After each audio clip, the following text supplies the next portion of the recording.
José Manuel Salazar Xirinax, qui est notre directeur général. In this moment, there are a lot of risks, and this is why part of our message is very important for governments to do the additional investments in training, retraining.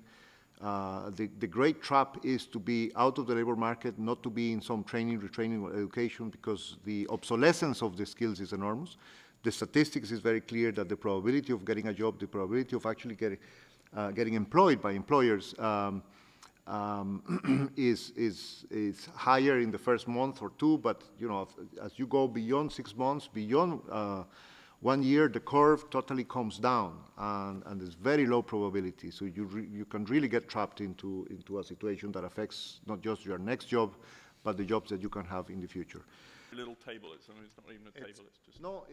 Even though in terms of the numbers, you might think we're not showing much new under the sky, it is a very bad situation.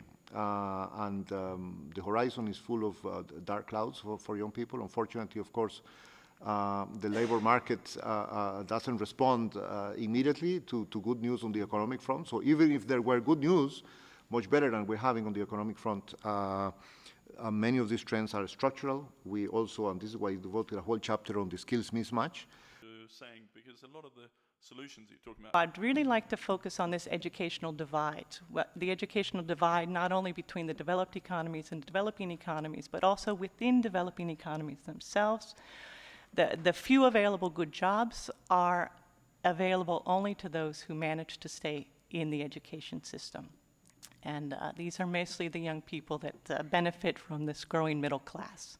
No data for China, given that the previous Director General, Mr.